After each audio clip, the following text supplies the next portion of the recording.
CM Chandrababu అనుసరిస్తున్న మోసపూరిత విధానాలను ఎండగడుతూ ప్రజల పక్షాన ప్రశ్నించడానికి వైఎస్ఆర్ కాంగ్రెస్ అధ్యక్షుడు వైఎస్ జగన్మోహన్ రెడ్డి 2 రోజుల పాటు నిరాహార దీక్ష చేయనున్నారు.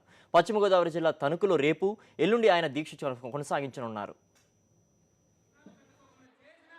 చంద్రబాబు ఎన్నికలకు ముందు ఇచ్చిన హామీలను అమలు చేయకపోవడం వల్ల మోసపోయి ఏమీ చేయలేని నిస్సహాయ స్థితిలో ఉన్న రైతులు, మహిళలు, ప్రజలకు అండగా నిలబడాలన్న లక్ష్యంతో జగన్మోహన్ రెడ్డి దీక్ష చేపడుతున్నారు. పశ్చిమ గోదావరి జిల్లా తణుకులో రేపు ఎల్లుండి జగన్ దీక్ష చేపట్టనున్నారు. ముఖ్యమంత్రి పదవి చేపట్టిన రోజున చంద్రబాబు చేసిన తొలి 5 సంతకాల్లో ఏ ఒక్కటి ఇప్పటి వరకు అమలుకు నోచుకోలేదు. పైగా 8 నెలల పాలన వరుసగా సంక్షేమ పథకాల కోద విధించడమే కాకుండా ప్రజలపై ఆర్థిక భారం మోపుతున్న వైనాన్ని 2 రోజుల దీక్షతో జగన్ ఎండగట్టనున్నారు. వ్యవసాయ, డ్వాక్రా రుణాల మాఫీతో పాటు అనేక హామీలు చంద్రబాబు ఇంతవరకు అమలు చేయలేదు. చంద్రబాబు ఇచ్చిన హామీలను అమలు చేయని తీరును ఎత్తి చూపడంతో పాటు అధికారం చేపట్టిన రోజు నుంచి ప్రజా సమస్యలను పట్టించుకునే తీరును ఈ దీక్ష ద్వారా జగన్ ఎండగడతారని పార్టీ నేతలు చెప్పారు. ప్రజల పక్షాన గొంతెత్తడానికి జగన్ దీక్ష చేపట్టనున్నట్టు ప్రకటించడంతో రాష్ట్ర వ్యాప్తంగా అన్ని వర్గాల నుంచి మద్దతు లభిస్తోంది.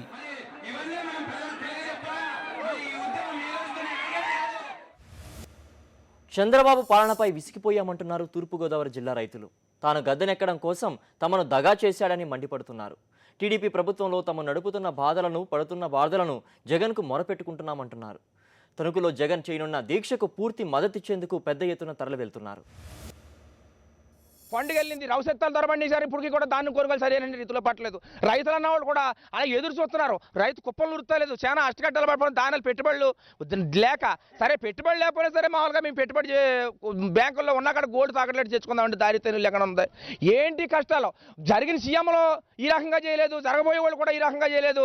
ఇప్పటికైనా సరే క్లారిటీ చెప్పి చంద్రబాబు నాయుడు గారు రైతులకు న్యాయం చేసి మెరకా పల్లాలని తేడా లేకుండా న్యాయం చేకూర్చాలని రైతుల తరఫున మేము మాట్లాడుతున్నాం. రైతులందరూ కూడా జగన్మోహన్ రెడ్డి గారు మద్దతుగా మేమందరం కూడా తణుకు చేరుకుంటాం. మా కట్టసుఖాలన్నీ కూడా జగన్మోహన్ రెడ్డి గారితో చెప్పుకుంటాం. రాబోయే రోజుల్లో ఇలాంటి దుస్థితి ఎవరికి కూడా పట్టకూడదన్న జగనన్న మా కష్టాలు పాలు పంచుకొని మేము జగన్మోహన్ గారికి చెప్తాం జరుగుతుంది. కానీ ఇక్కడ 34,000కి స్కేల్ ఆఫ్ ఫైనాన్స్ కింద 7,000 రూపాయలే వర్తించిందండి. అక్కడికి వెళ్తేనేమండి మీ 5 అండి, 5 అండి, రేషన్ కార్డు దేమ్మా, మళ్ళీ అవి పెట్టుకెళ్ళి ఇవి పెట్టుకెళ్ళి అంటున్నారు. కానండి మాకు ఈ రుణమాఫీ ఇంకా వర్తించలేదండి. ఈ 7,000 రూపాయలే మాకు ఈ స్కేల్ ఆఫ్ ఫైనాన్స్ కింద అయింది అంటున్నారండి. అక్కడ పట్టుకెళ్తుంటేనేమండి రావడం లేదని పెడుతున్నారండి. మేమేమో కోఆపరేటివ్ బ్యాంక్ అండి, ఇక్కడ ఆంధ్ర బ్యాంక్ అండి, అక్కడ ఈ ఆధార్ కార్డులని, ఐడి కార్డులని ఇబ్బంది పెడుతున్నారండి. ఇలా చేయడం వల్ల రైతులు ఏంటండి 50 మంది కూడా చాలా ఇబ్బంది పడుతున్నారండి. రైతులు అందరూ గ్రామాదిగా మొత్తం రైతులు వెళ్ళి దీక్షకి మద్దతు తెలుపుతామండి మేము జగన్మోహన్ రెడ్డి గారికి అండి. 35,000 రూపాయల బాకీకి నేను ఈ సేవ దగ్గరికి వెళ్ళినా మామూలు పందాల కార్డు తేడా, తేడా ఇచ్చాడా అని చెప్తున్నారు తప్ప మా ఈఓ గారికి కూడా ఒక లెటర్ వచ్చింది. ఆ లెటర్ ప్రకారం ఒక కాగితాలు ఇచ్చాం. బ్యాంకు ఒకసారి ఇచ్చాం, మళ్ళీ మొన్న ఒకసారి ఇచ్చాం, బ్యాంక్ మళ్ళీ 2వసారి ఇచ్చాం. కానీ ఏమీ దారి తిని లేదు మాకు. ఇంకెలాగే చూస్తూ ఉన్నాం, అలాగే వెళ్తూ ఉన్నామండి. వెళ్తుంటే మొత్తం మీద ఎక్కడికి వెళ్ళి ఇదే జరుగుతుంది తప్ప మళ్ళీ బ్యాంక్ దగ్గరికి వెళ్తే మళ్ళీ పెట్టబోయే అంటున్నారు తప్ప మళ్ళీ రోజు మేము ఎక్కడ పెట్టమని మేము ఎక్కడ పెట్టినా మాకు అవకాశాలు కాపాడు వెళ్తే మళ్ళీ రాంటున్నారు. మళ్ళీ రాంటే మాకు మళ్ళీ బస్సు ఛార్జీ అండి 50 రూపాయలు కోరుకోండికే మా ఊరు గాతరాడికి రాటాక అని ఇలాగే జరుగుతుంది తప్పండి. ఎన్నిసార్లు తిరిగి ఇలాగే చెప్తున్నారు తప్ప మాకు ఏం వర్తిస్తలేదండి. ఈ జగన్మోహన్ రెడ్డి గారు తణుకులో మీటింగ్ పెడుతున్నాడు. తణుకు దగ్గర వెళ్ళి మేము అక్కడ అందరూ పాల్గొని మేమందరం కూడా అక్కడికి వెళ్ళి మేము జగన్మోహన్ రెడ్డి గారితో చెప్పుకుంటాం.